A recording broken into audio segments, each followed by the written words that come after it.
Muito bem, meus irmãos, nós vamos então dar início à nossa escola bíblica dominical deste domingo 13 de abril de 2025.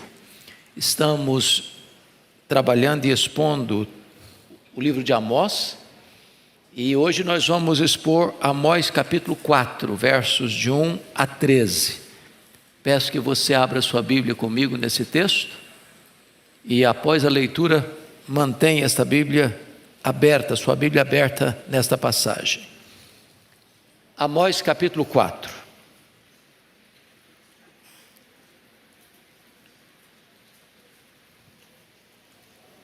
Aqui na minha Bíblia está na página 786. Não sei se isso ajuda aí para você. Os profetas menores às vezes ficam escondidos nas páginas da Bíblia, né? Amós capítulo 4. Está escrito assim: ouvi esta palavra, vacas de Bazã, que estáis no monte de Samaria, oprimis os pobres, esmagais os necessitados, e dizeis a vosso marido: dai cá e bebamos. Jurou o Senhor Deus, pela sua santidade, que dias estão para vir sobre vós, em que vos levarão com anzóis, e as vossas restantes com fisga de pesca. Saireis cada uma em frente de si pelas brechas, e vos lançareis para Harmon, disse o Senhor.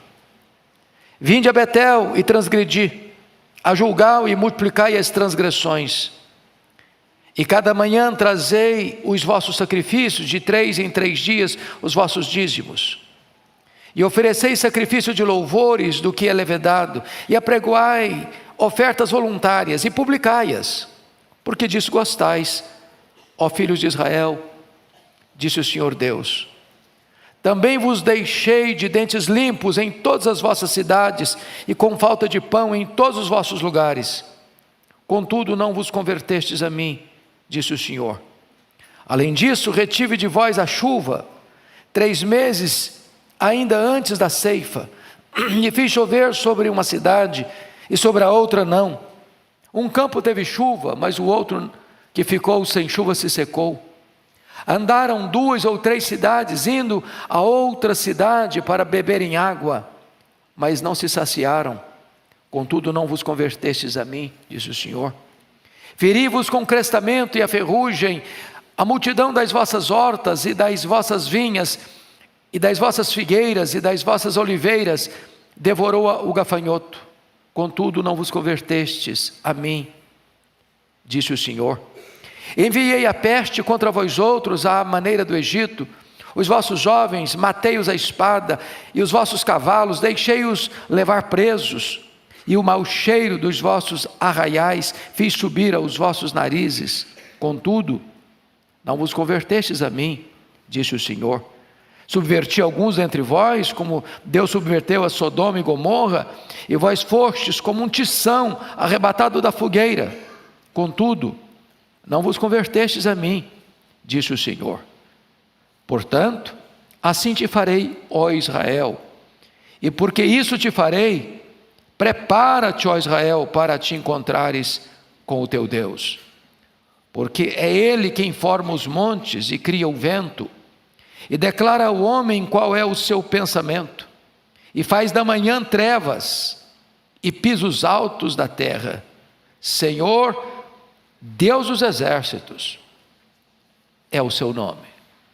Você pode ler comigo o verso 12, todos são a sua voz, vamos juntos? Portanto, assim te farei, ó Israel, e porque isso te farei, prepara-te, ó Israel, para te encontrares com o teu Deus. O povo de Deus diante do tribunal de Deus é o nosso tema para esta manhã. Era o dia 31 de outubro de 1996. O aeroporto de Congonhas estava tão lotado como sempre esteve. Era um voo da TAM, voo 402, com destino ao Rio de Janeiro. Aos arredores o movimento era o mesmo. Famílias se levantavam cedo para levar filhos à escola, outros para permanecer em casa, alguns já saíam para o trabalho. Era o voo das 8h30. Ali estavam médicos, professores, advogados, comerciantes, donas de casa, estudantes. Quando os alto-falantes anunciaram última chamada, e então os últimos passageiros entram pelo portão, entram naquela aeronave da TAM, um Fokker 100, as portas se fecham, o comandante dá as últimas notícias sobre o voo, está tudo bem. E então, o comissário de bordo dá as instruções de segurança do voo, enquanto todos estão lendo alguma coisa, ninguém prestando atenção nessas informações. Era um voo rápido, 40 minutos. E então, a aeronave vai para a cabeceira da pista e decola. 2 minutos depois, essa aeronave já tinha perdido o controle e tinha caído sobre as casas próximas a Congonhas, virado uma bola de fogo, e os corpos carbonizados. Aquele não era um voo para o Rio de Janeiro, aquele era um voo para a eternidade. Não sabemos se aquelas pessoas estavam preparadas para pousarem na eternidade. Mas você e eu ainda estamos aqui. E a palavra de Deus para você é esta: prepara-te para te encontrares com o teu Deus. Esse texto é um alerta, é um grito no megafone de Deus aos ouvidos da nossa alma: prepara-te para te encontrares com o teu Deus. Amós, que era um agricultor, colhedor de sicômoros, que cuidava de ovelhas, era um boieiro, é arrancado da sua terra, lá em Tecoa, próximo de Jerusalém, para ser profeta lá nas 10 tribos do norte. No tempo mais áureo, política e economicamente falando. Estava governando em Samaria o rei Jeroboão II. Ele governou 41 anos em Samaria. No seu governo havia prosperidade e havia paz nas fronteiras. Era um tempo de muita riqueza.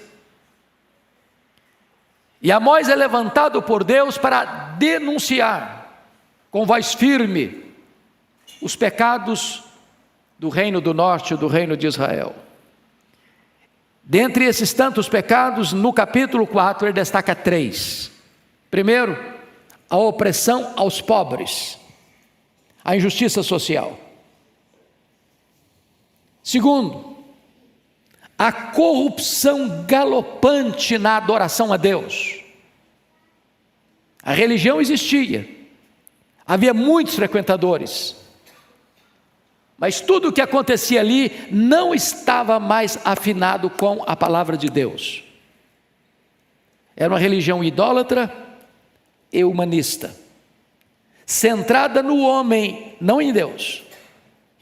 E finalmente, Amós aponta a incorrigibilidade sob divino julgamento. Deus age de todas as formas para espicaçar a consciência adormecida daquelas pessoas. E apesar de tantas vozes eloquentes de Deus, a nação se recusou a se converter ao Senhor, se recusou a converter-se ao Senhor, recusou-se a converter-se ao Senhor. Bom, esse é um texto de 2.700 anos, mas esta voz é para você e é para mim. Então vamos à análise do texto. Em primeiro lugar, Amós denuncia a corrosão dos valores morais, versos 1 a 3. Leia comigo, por gentileza, em voz alta, o verso 1. Vamos juntos. Ouvi esta palavra, vacas de Bazã, que estais no monte de Samaria, oprimis os pobres, esmagais os necessitados, e dizeis a vosso marido: dai cá e bebamos. A primeira coisa é que a gente fica escandalizado com Amós, não é verdade?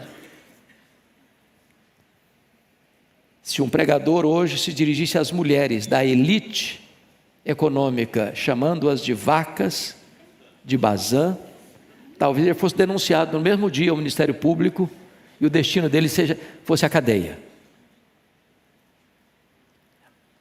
Por que ele está se referindo a essas mulheres desta maneira? Vacas de Bazã. Bom, Bazã era uma região a leste do Rio Jordão, próximo das montanhas de Gileade. Bazã era a região de pastos verdes, luxuriantes, onde se cultivava reses belas, pesadas, preparadas para o abate, com a melhor carne.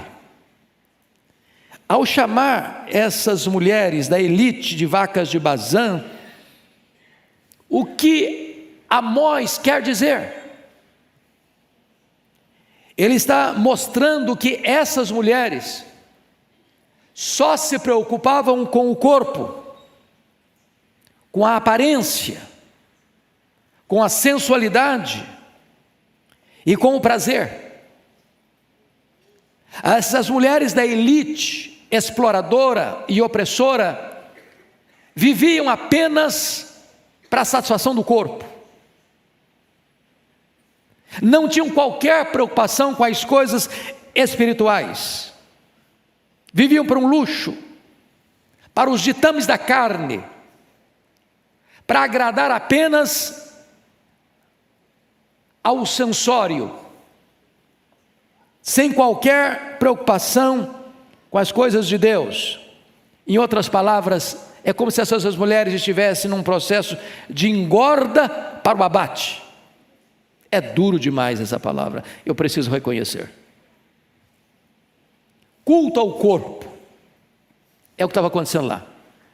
E eu pergunto a vocês se a nossa geração não caminha também, de certo modo, para essa mesma linha, culto ao corpo.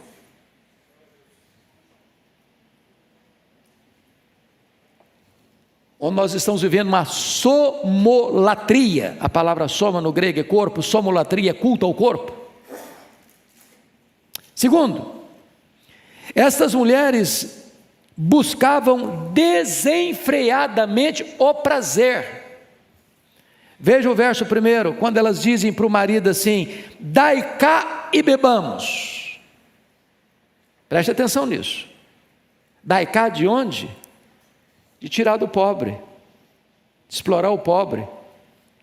Lembram que as cortes tinham lado? E eles vendiam, os juízes vendiam as sentenças por dinheiro, para os ricos explorarem mais os pobres.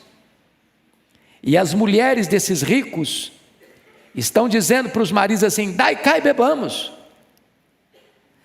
Nós queremos nos entregar à bebedeira, aos excessos em festas caras e requintadas, onde tudo girava em torno do prazer. Vinhos caríssimos, que era arrancado como que tirar o pão da boca do pobre. É claro, irmãos, que quem tem dinheiro, se ganhou dinheiro de maneira honesta, se o dinheiro que caiu na conta é dinheiro limpo, se a riqueza foi granjeada com um trabalho honrado, com a bênção do Eterno, elas podem até, se não tiver drama de consciência, pagar, como se conhece e se sabe aqui no Brasil, um jantar, uma garrafa de 20 mil reais, uma garrafa de vinho. Certamente é uma afronta ao próximo.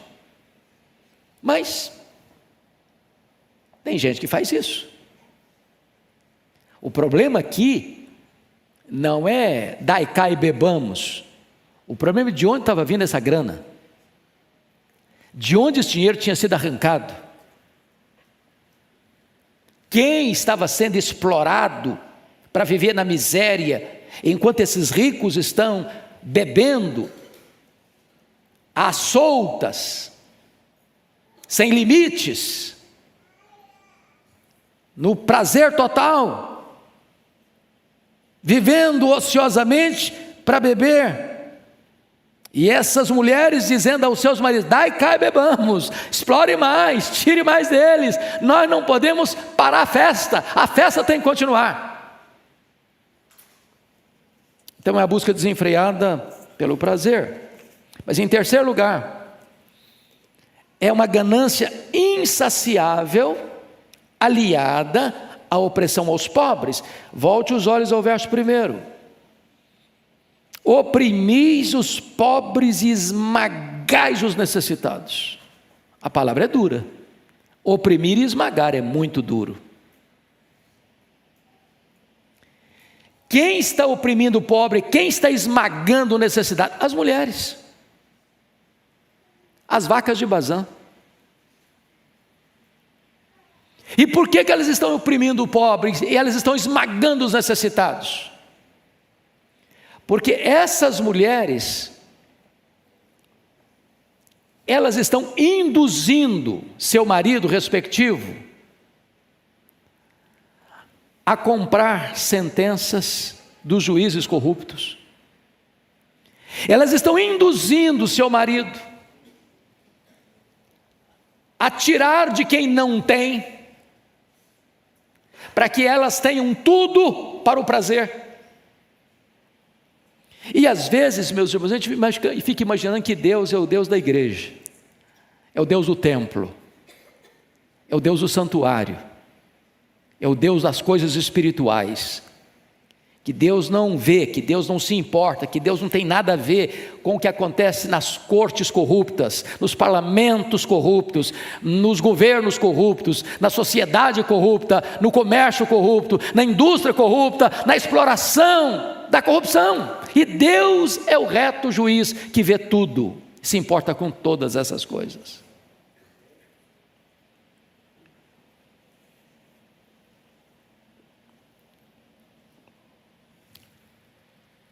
Então preste atenção nisso. Nós não abraçamos a teologia da justiça social pela justiça social. Nós não somos da teologia da libertação. Mas nós entendemos que o Deus a quem servimos, Ele é justo. E Ele não tolera o mal. Ele não suporta o mal. Mas ainda, em quarto lugar, a inversão dos papéis no casamento. Versículo 1 está dizendo que essas mulheres é que estão dizendo, ou que estão fazendo, oprimindo o pobre, esmagando o necessitado, e dizendo ao marido: dai cá e bebamos. O que está acontecendo aqui? Desculpe de dizer isso, tá? As mulheres estão mandando no seu marido, e pela pior motivação. Preste atenção nisso. As mulheres, historicamente, foram sempre as guardiãs dos valores morais. Ora, quando as mulheres se corrompem, é porque a sociedade já foi para o fundo do poço. Essas mulheres não estão dizendo para o marido assim: olha, marido, pega leve, vocês estão fazendo injustiça, coitado do fulano, ele precisa sustentar a família dele. Que isso, marido? Para com essa avareza, nós já temos o suficiente. Para que tomar do que é pobre? Para que fazer injustiça para que a gente se enriqueça mais? Não faça isso. Não, são essas mulheres que estão mandando no marido. O marido está tendo uma agenda de opressão, porque por trás do marido tem uma mulher que está instigando ao mal. E é por isso que Amós, que era um boiadeiro, que entendia muito bem das reses, do que era esse negócio, não encontra um outro adjetivo para chamar essas matronas de vacas de Bazã. Quinto lugar, o justo juízo de Deus sobre o pecado, versos 2 e 3. Agora, leia o verso 2 comigo. Jurou o Senhor Deus, pela sua santidade, que dias estão por vir sobre vós, em que vos levarão com anzóis, e as vossas restantes com fisga de pesca. Versículo 3: saireis cada uma em frente de si pelas brechas, e vos lançareis para Harmon, diz o Senhor. Quando o Senhor Deus jura, Ele não tem ninguém maior que Ele a quem apelar para jurar. Então Deus jura pelo atributo que é a essência dEle. E qual é a essência do ser de Deus? Ele é santo, santo, santo. Você nunca vai encontrar na Bíblia Deus é amor, amor, amor. Você nunca vai encontrar na Bíblia Deus é justo, justo, justo. Você vai encontrar na Bíblia que Deus é santo, santo, santo. Quando você diz santo, você define. Quando você diz santo, santo, você enfatiza. Quando você diz santo, santo, santo, você coloca em grau superlativo. Essa é a essência de Deus, Ele é santo. Então Deus está jurando pela sua própria essência que Ele vai fazer algo. E o que Ele vai fazer? Ele vai trazer dias. Não apenas dias, mas dias estão para vir sobre vós. E o que vai acontecer? Quando esse dia chegar, vos levarão como anzóis, e as restantes com fisgas de pesca. O que ele está falando aqui? O que ele está falando aqui é que esta nação que hoje vive tempos áureos de riqueza, de prosperidade, chegará um dia em que um império muito poderoso, expansionista, guerreiro, sanguinário, o império assírio, que para vocês terem uma ideia, quando chegava numa cidade, fazia questão de decapitar os homens e fazer montões de cabeça desses homens decapitados na porta da cidade, para dizer o seguinte: ninguém resiste ao poder da Síria. Foi este o argumento que Senaqueribe usou para ameaçar Jerusalém e dizer ao rei Ezequias: renda-se, porque Deus nenhum pode livrar você da minha mão, ninguém pode resistir ao poder da Síria. E o que a Síria fazia? Ao pegar os cativos sobreviventes, botava anzóis no lábio inferior e arrastava as pessoas como peixes, levando-as para o cativeiro. O que Amós está dizendo é que quando a Síria vier, quando Samaria cair nas mãos do Império Assírio, e isso aconteceu no ano 722 a.C., essas mulheres estavam induzindo seus maridos respectivos a tomarem, a esmagarem, a oprimirem o pobre. Elas seriam arrastadas com ganchos, com anzóis para o cativeiro. Em outras palavras, o que o homem semear, isso ele ceifará. Ninguém semeia o mal e colhe o bem. De Deus não se zomba. Bom, esse é o primeiro alerta então. Vamos ao segundo pecado que ele menciona. Versículos 4 e 5, a hipocrisia na prática religiosa. Você pode ler os versos 4 e 5 comigo? A uma só voz, vamos juntos? Vinde a Betel e transgredi, a Gilgal e multiplicai as transgressões, e cada manhã trazei os vossos sacrifícios, de 3 em 3 dias os vossos dízimos, e oferecei sacrifício de louvores do que é levedado, e apregoai ofertas voluntárias, e publicai-as, porque disso gostais, ó filhos de Israel, disse o Senhor Deus. Então destacaremos aqui 4 pontos. Primeiro, uma religião eivada de sincretismo religioso. Então vamos retroceder só um pouquinho. Salomão morreu no ano 931 a.C. Salomão foi muito bem no começo do seu reinado e foi muito mal no final do seu reinado. Salomão acabou caindo na idolatria. Salomão acabou não preparando o seu filho Roboão para sucedê-lo. Então, em virtude da insensatez administrativa de Roboão, que não atendeu ao pedido do povo para aliviar os impostos.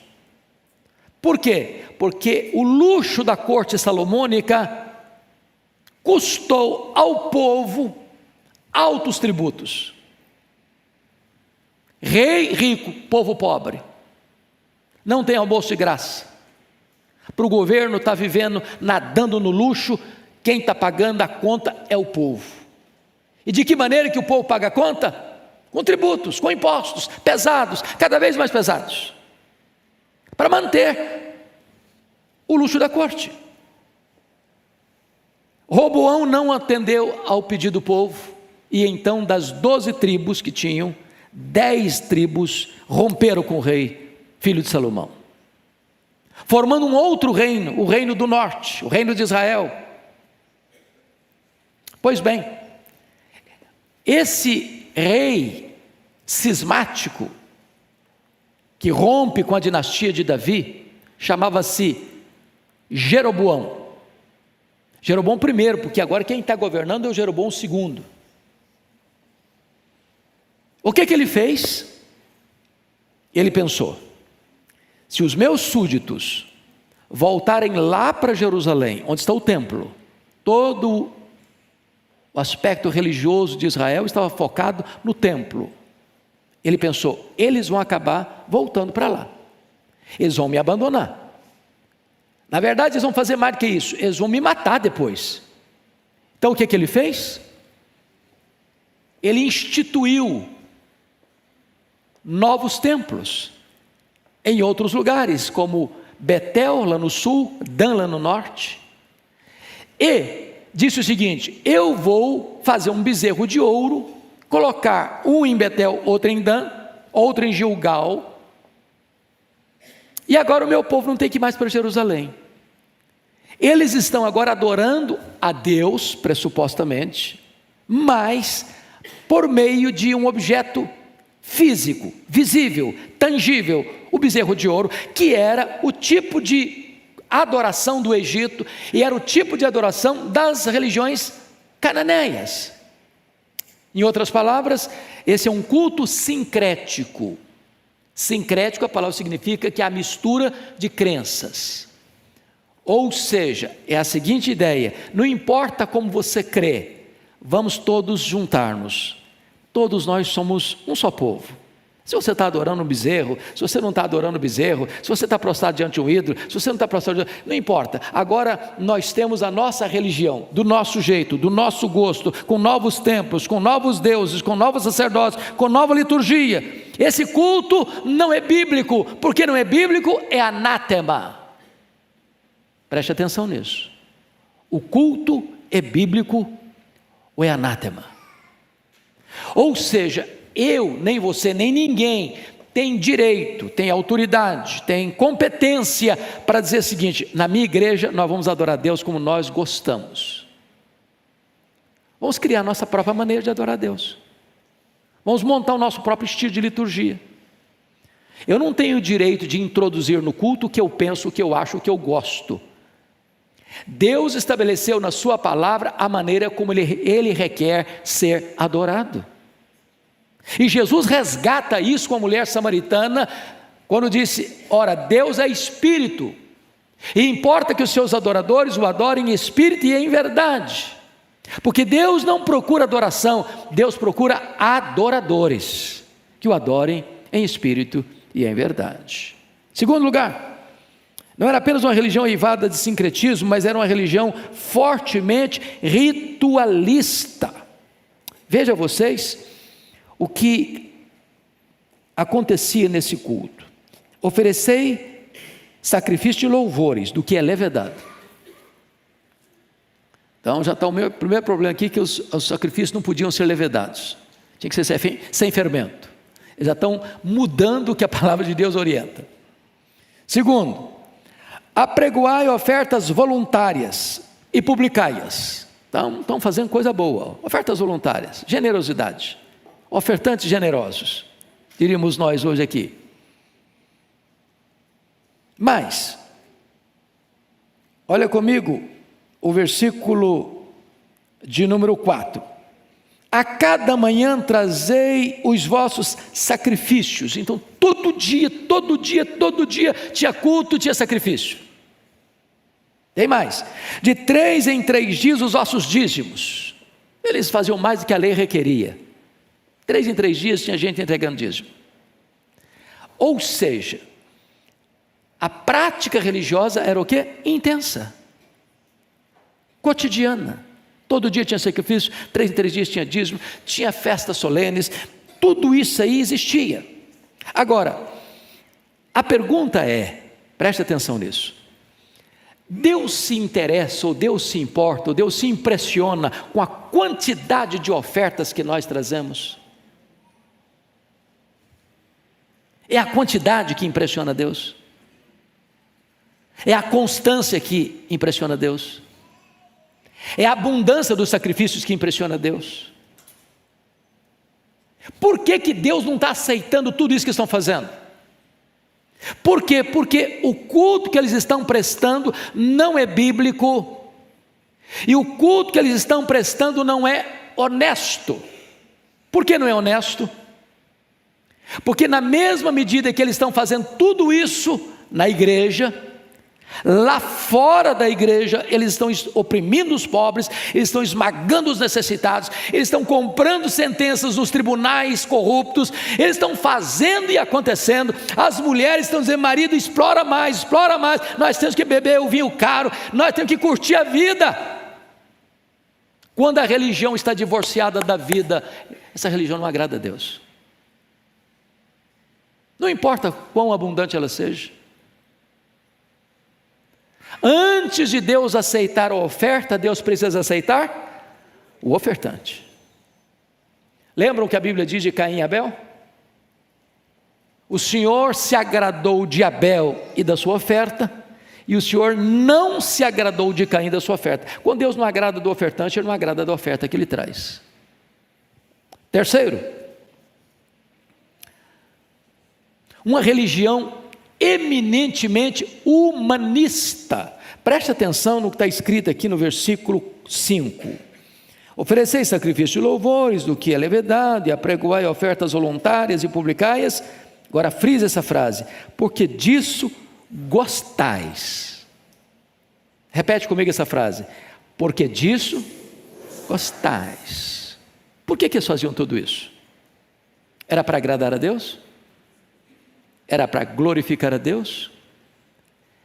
Era para obedecer aos preceitos de Deus? Não. Toda essa abundante expressão religiosa acontecia diariamente, de 3 em 3 dias, periodicamente, porque eles faziam isso deles, por meio deles e para eles. Não era Deus, era eles mesmos. Diríamos nós que era uma religião humanista. Isso se repete depois lá na igreja de Laodiceia, está lembrado? Quando a igreja de Laodiceia dizia para si mesma, olhando-se no espelho: estou rica, abastada, eu não preciso de coisa nenhuma. E Jesus olha e diz: nem sabes que tu és infeliz, miserável, pobre, cego e nu? O mais grave para mim está no versículo 20: eis que eu estou à porta e bato.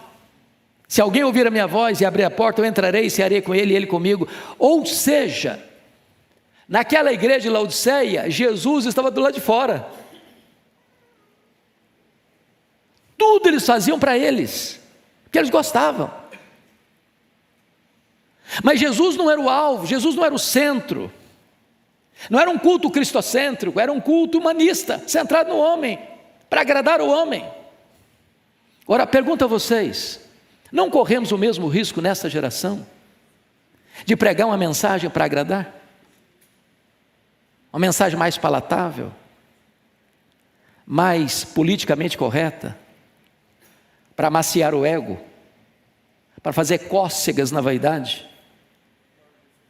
para receber um tapinha nas costas na porta da igreja: olha, foi legal hoje, gostei, o senhor botou a gente lá em cima,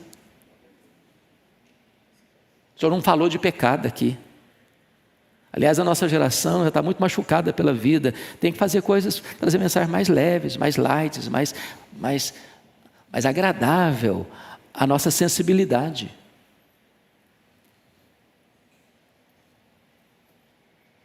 Corremos o mesmo risco de fazer, não porque isso está honrando a Deus, mas fazer porque nós gostamos. É desse jeito que nós gostamos.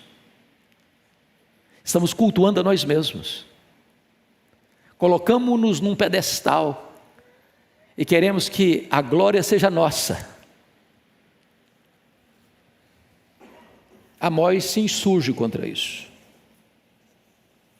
Mas, quarto lugar, uma religião debaixo do desgosto e da reprovação de Deus. Irmãos, é fortíssimo a linguagem de zombaria e ironia do profeta Amós. Versículo 4, repete comigo a leitura, verso 4, vamos juntos.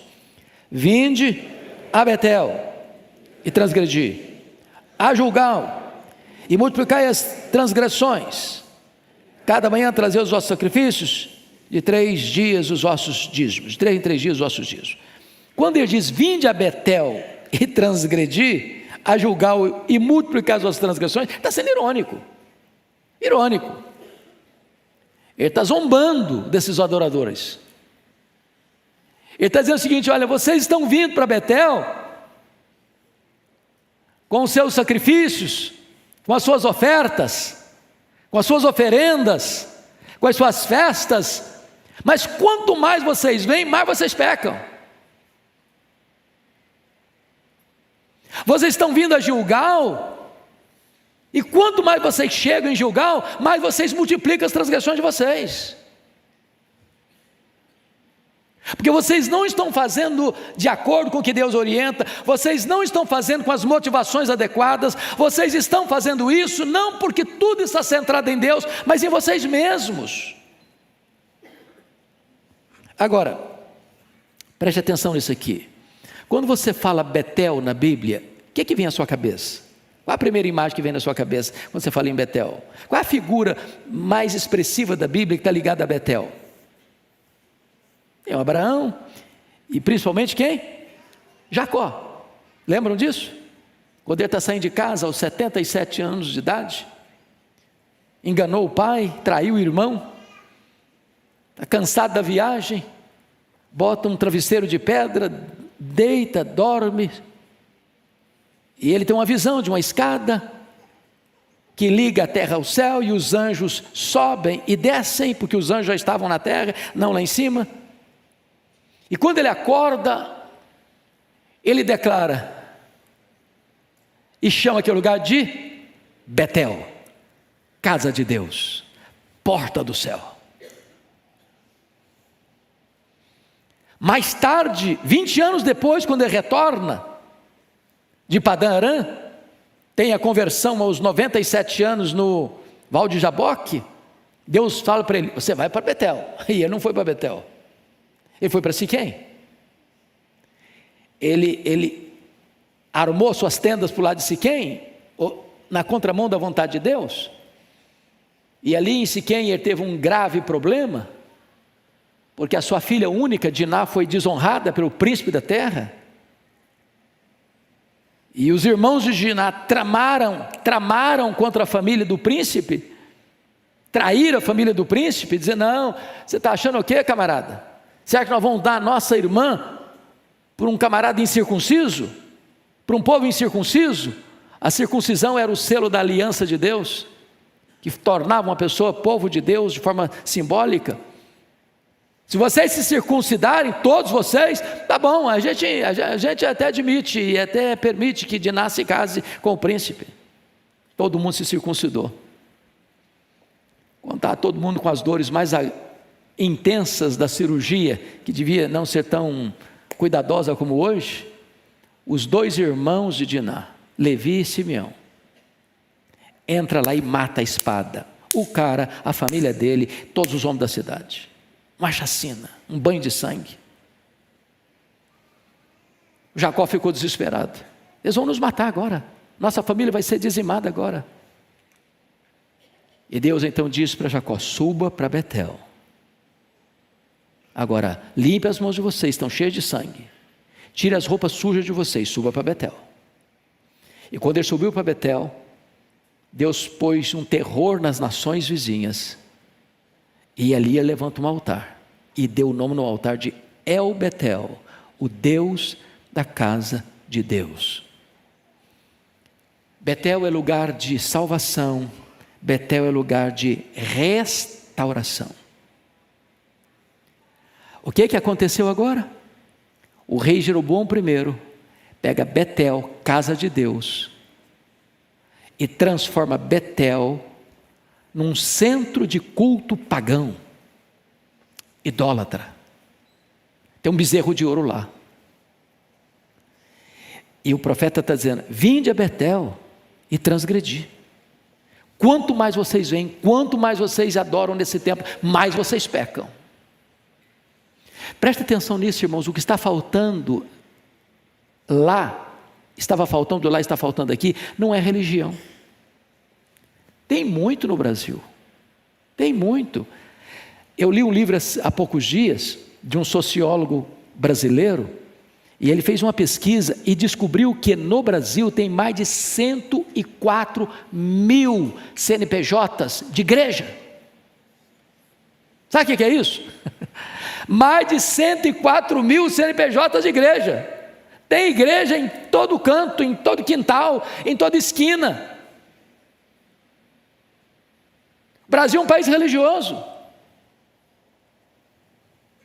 Mais de 30% das nossas cidades tem nome de santos da tradição cristã.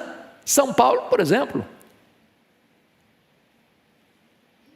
Você vai na cidade do Rio de Janeiro, você não vê um Buda lá no monte, você vê um Cristo.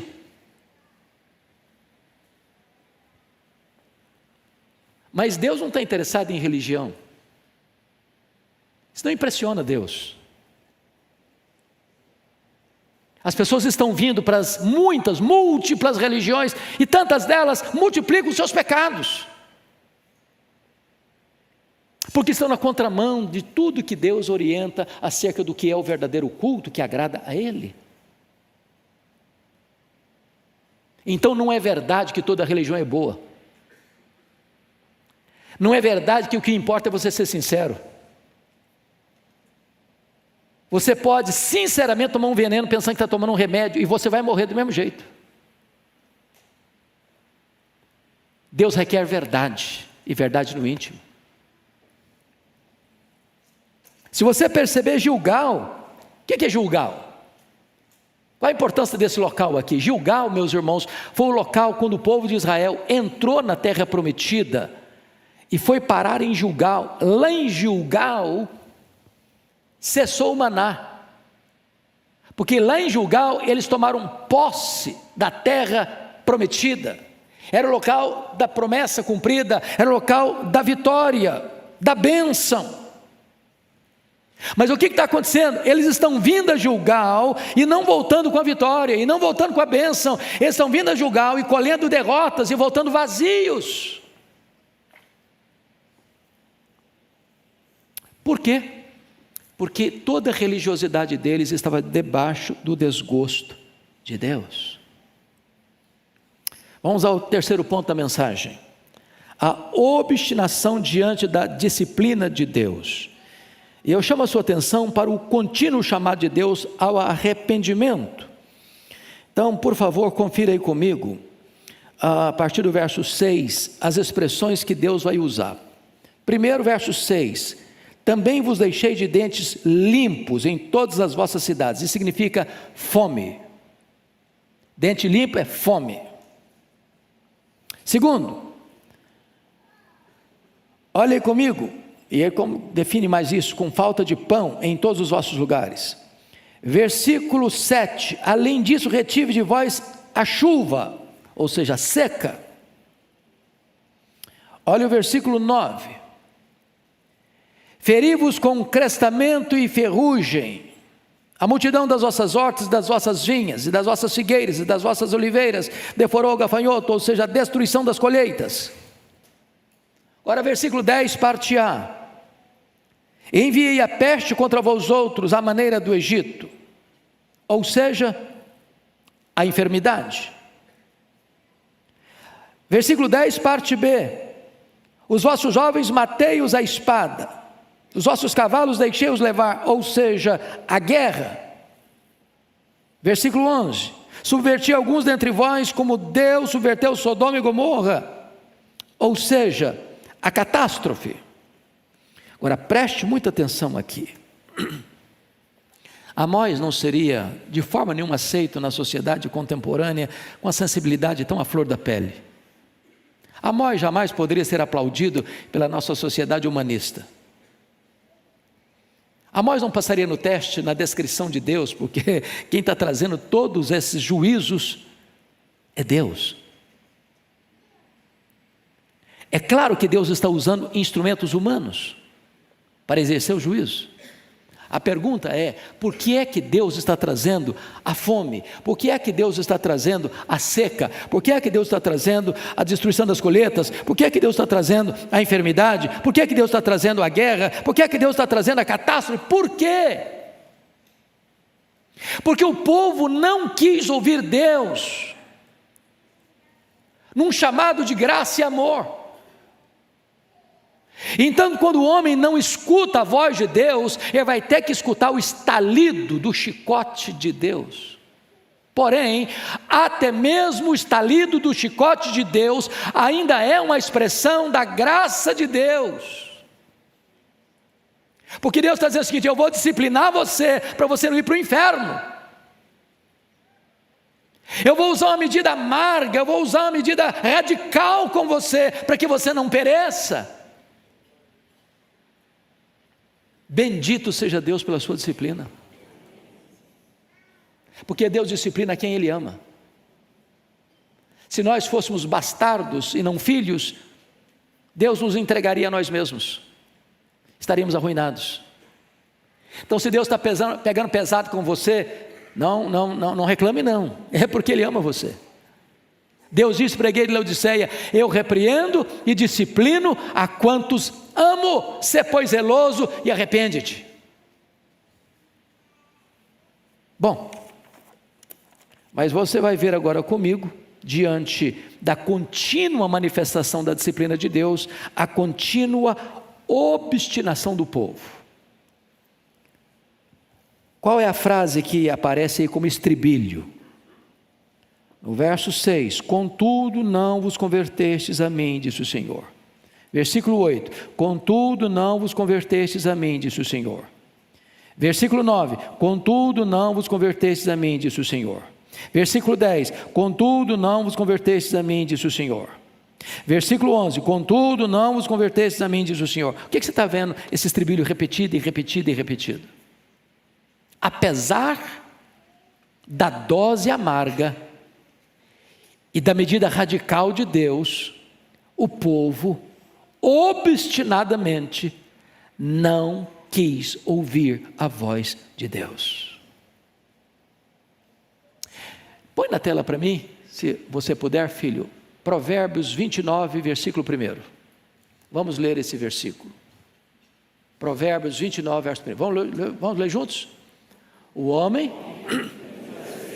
repreendido, endurece a cerviz, será quebrado de repente, sem que haja cura. Está aí o alerta de Deus. Então vamos ao último ponto da mensagem. Ficamos atentos então que eles se recusam a crer que suas punições tinham relação com o seu pecado. E eles são uma demonstração para nós que o sofrimento por si mesmo não pode levar o pecador ao arrependimento. Preste muita atenção nisso.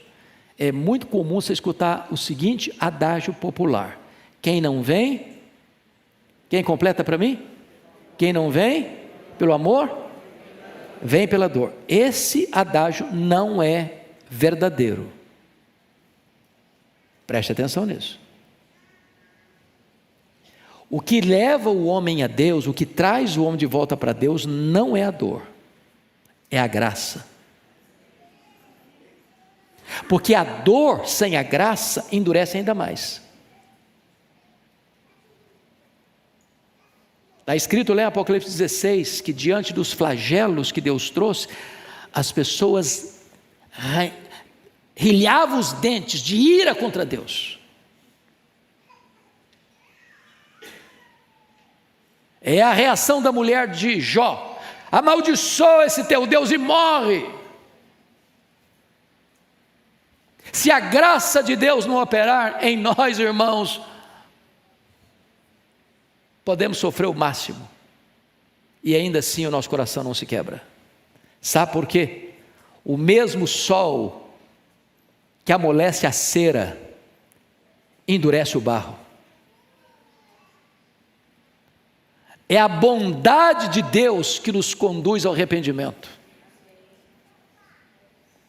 Bom, então, terminando, vamos ver o quarto e último ponto, o inevitável juízo de Deus. Primeiramente, Amós fala da certeza do juízo, versículo 12.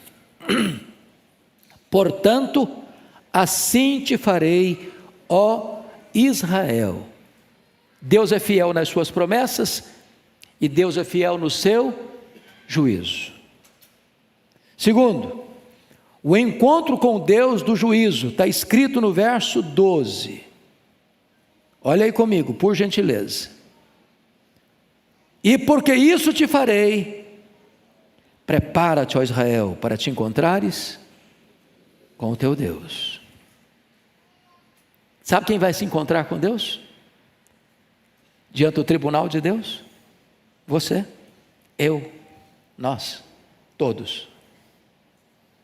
E naquele dia os livros serão abertos, e não vão ser julgados segundo o que estiver escrito nos livros. Daremos conta das nossas palavras, das nossas obras, das nossas omissões, dos nossos pensamentos. E o que Amós está mostrando é a necessidade do preparo. Prepara-te. Mas não é preparar na hora final, não, porque na hora final você não sabe se vai ter tempo. Lembra que Jesus contou do camarada que fez uma colheita abundante, derrubou os celeiros ruins que tinha, construiu novos celeiros, ajuntou muita coisa, e disse: agora, ó minha alma, come, bebe, regala-te por longos anos. E ele escutou aquela mesma noite alguém dizendo: louco, esta noite pediram a tua alma, e o que tens preparado para quem será? Ou aquele outro caso que Jesus contou de um homem rico que só pensava em banquetes, em roupas caras, e tinha na porta dele um lazarento, chagado, que se desejava comer das migalhas que caíram da sua mesa. E esse rico morreu, e a Bíblia diz que foi para o inferno. A alma dele foi para o inferno, o corpo foi sepultado. Agora não tem mais chance, agora não tem mais oportunidade. A hora de se preparar é agora, porque você não administra o seu amanhã. Hoje é o dia oportuno de Deus. Isso me faz lembrar de um fato curioso, não sei se é lenda ou verdade, mas de um rei que tinha na sua corte um palhaço, que alegrava todo mundo, que era motivo de boas risadas, boas gargalhadas e desconcentração, desconcentração, de diversão. E o nome do palhaço era Bobo. E o Bobo fazia todo mundo rir. E um dia o rei, brincando com ele, deu-lhe uma varinha de ouro. E disse: olha, Bobo, estou lhe dando essa varinha, para que se você um dia na vida encontrar um bobo mais bobo que você pode dar essa varinha para ele. E aí o rei ficou doente, acamado, à beira da morte. E o palhaço bobo foi lá lhe fazer uma visita. E o palhaço bobo era bobo, mas era cristão. Só era bobo para fazer palhaçada, mas era um cristão. E perguntou para o rei: o senhor está preparado para encontrar-se com Deus? E o rei respondeu: não, eu não estou preparado para morrer, eu não estou preparado para me encontrar com Deus. E o palhaço disse: então eu vou devolver ao senhor a varinha, porque o senhor é o homem mais tolo do mundo, na iminência da morte, ainda não está preparado para encontrar-se com Deus. Prepara-te, ó Israel, para te encontrares com o Senhor teu Deus. Quem é esse Deus? Para encerrar, leia comigo o verso 13, por favor. Toda a igreja. Porque é Ele quem forma os montes e cria o vento. Até aqui. Ele é o que aqui? O Criador. Se Ele é o Criador, Ele é o Todo-Poderoso. Seguindo a leitura. E declara ao homem qual é o seu pensamento. Pare aqui. Ele é capaz de conhecer até o que não está revelado. Conhecer o oculto. Conhecer o que você pensa. Ele é onisciente. Seguindo a leitura. E faz da manhã trevas. Até aqui. O que acontece aqui? Ele tem um poder transformador. Transformador. Veja você que ele pega a claridade e transforma a claridade em escuridão. Ele pode mudar o cenário e ele pode mudar o coração do homem. Concluindo a leitura. E pisa os altos da terra. Ou seja, ele tem controle, ele tem domínio, ele tem governo. Quem pisa os altos da terra não são os grandes deste mundo, é o Deus Todo-Poderoso. Mas ele conclui assim: Senhor, Deus dos exércitos, é o seu nome. Quando diz Senhor, é Yahvé, é o Deus da aliança. Mas ele, o Deus da aliança, é também o Deus dos exércitos, o Deus que comanda as nações, dirige as nações, que tem poder sobre as nações, que coloca no trono, que faz apiar do trono. Este é o seu nome. É diante desse Deus Todo-Poderoso que você e eu vamos ter que comparecer. Prepara-te, ó Israel, para te encontrares com o teu Deus. Eu sei, irmãos, que um sermão desse a gente sai meio amassado, né? Tem dia que tem melzinho na boca, mas tem dia que Deus dá um remédio mais amargo e a gente tem que aguentar. Não é assim mesmo? Então Amós pega pesado o tempo todo. E a gente tempera isso, né? Um dia tem sobremesa, tem dia que Deus dá uma carne dura para você mastigar. Mas é palavra de Deus. E feliz é aquele que escuta a palavra de Deus, e não apenas escuta, mas a coloca em prática. Vamos ficar em pé e vamos orar.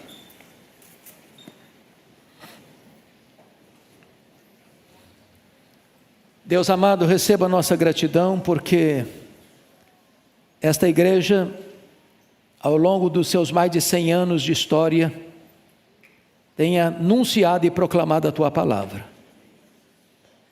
E nós declaramos o nosso coração disposto a ouvir a Tua voz. Precisamos, Deus, desesperadamente, olhar para a nossa própria vida e redesenhá-la e reorientá-la todo dia pelo prumo da tua palavra. Sonda o nosso coração nesta manhã e vê se há em nós algum caminho mau. Guia-nos pelo caminho eterno. Não queremos ser daqueles que olham para o outro com o dedo em riste, para apontar os pecados, as mazelas. Queremos confrontar a nós mesmos, examinar a nós mesmos e nos humilhar debaixo da tua poderosa mão.